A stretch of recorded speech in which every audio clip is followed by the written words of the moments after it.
Right then, welcome back to the channel. 5 things that we learned watching Manchester United take all 3 points against Nottingham Forest last night. First up, it's got to be Casemiro, hasn't it? It just simply has to be Casemiro. He was an absolute colossus last night. We might have underpaid for him, which I didn't anticipate saying. There's so many times players have left Real Madrid when Real Madrid decide that they're done. And that's that. I have no idea why he came to us. I have no idea why Real Madrid let him go. Oh my God. Probably for the last 8 to 10 games, he's been an absolute rock, a force.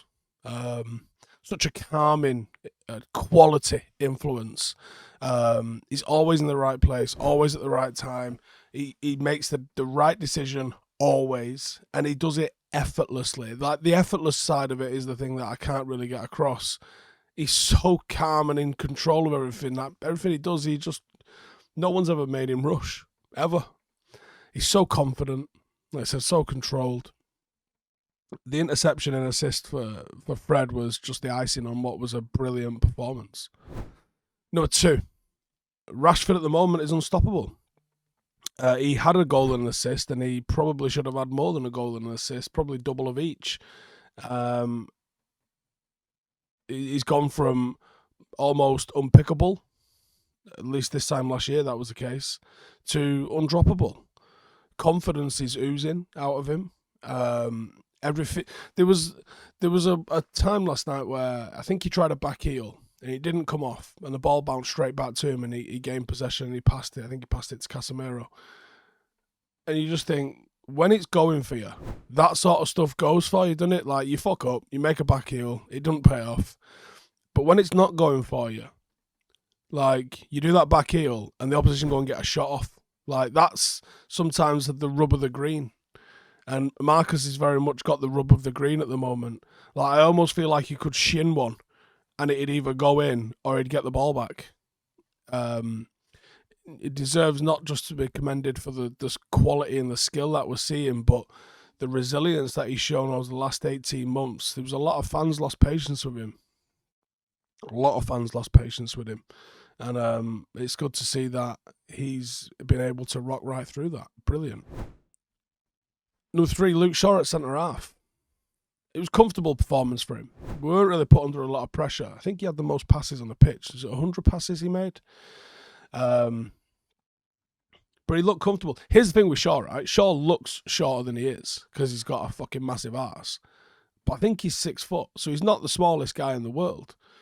But wasn't massively tested, like we said. But he was good in possession. And there was times when he ventured into the opposition half to deal with a 1v1 situation. Dealt with it quite well, to be honest. Martinez is still a massive miss. And if we can get him back and in the mood to play football rather than just party, then we've got a real force on our hands, which I think he's been given the news to get his ass back now, I believe. The vibe of the defence is different without Martinez. It's such a intimidating sort of place when Martinez is there, and the defence doesn't have the confidence without him, I don't think, even though I thought Shaw did pretty well. But what does it mean for Maguire? Because Maguire came on and got rattled and turned almost immediately. It does not bode well for him, does it? Because I think Luke Shaw would technically be a viable option ahead of him. Number 4, substitution sparks. So Garnacho and Fred both made impact off the bench. Fred got a goal. Garnacho looked dangerous, was penetrative. And he's a lot more direct, certainly, than Anthony was. Anthony was poor, I thought. But certainly a lot more direct than some of the rest of the players that we've got in the squad. And even Donny van der Beek looked like he had a little bit of something in him, played in that number 10 sort of role. You need a good, solid 16. It's not an 11. You do need 16 players to be able to have any sort of chance of winning the league. United seem to have enough depth to achieve things, but I don't know if it's spread over the right positions. We're quite stacked in some positions and a bit thin in others. The balance isn't quite right there for us.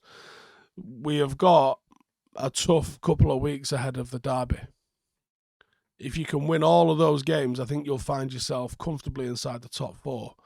And actually, we're not a million miles off Manchester City. If they wobble or we can beat them in the derby, some interesting shit could happen on this run-in. Newcastle look quite comfortable in there, and I think once they get in that Champions League, with the money behind them, you're probably not going to get them out of it. So there's a big club, or City, going to miss out on this, I think, in a big way. And that leads me to this top 4 surge. So Chelsea and Tottenham, very beatable, very inconsistent. Liverpool, they're playing catch-up, and I do think they probably will catch up. Newcastle, depth yet to be tested, but they haven't got any Europe to worry about, so they can do what Leicester did and what Chelsea did recently when they last won the league. And that is just focus on Saturdays. Top 4 is looking more like an expectation for United than a hope, which is good. We're picking up winning habits. It doesn't matter how we get the points, we just get the job done, and that's good. We know there's levels and gears to go through in this team. We all know that an actual out-and-out number 9 puts this team on his own on a different level. January is going to be a huge factor. There's areas that need strengthening. But is Ten Hag starting to make United fans believe again? I think he is. I think he's come in with this air of confidence and authority, and he's stamped that all over the club. I think he's in control of himself, in control of those around him. I think he's in control of the football club. I think he's been able to field really dodgy 11s because of the depth that we've had in the squad, and it's paid off for him. We've seen some interesting lineups, to say the least. It's not really massively backfired from him. I think he learned from the likes of the Brentford game a little bit more about what the Premier League is about, and we haven't seen him make that mistake again. The big test will be in 2 weeks. 1, is everybody fit enough?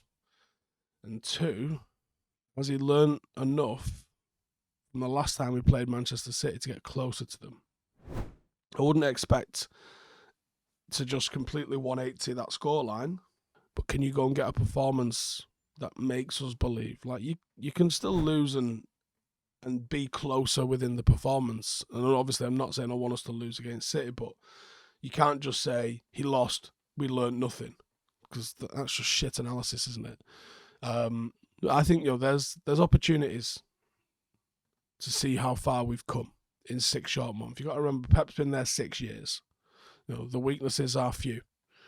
The odds are heavily in City's favour for both beating us and also for winning the league. So that for me is a bit of a marker that I want to see where United are at. Marcus is in good form. I think he performs well against Manchester City, so that's a good thing. If we can get another 9 in, I would fancy us. I really would. But anyway, that's it from me. Make sure to subscribe. We've got games coming thick and fast, so hit that notification bell, and I'll see you in the next one. Laters.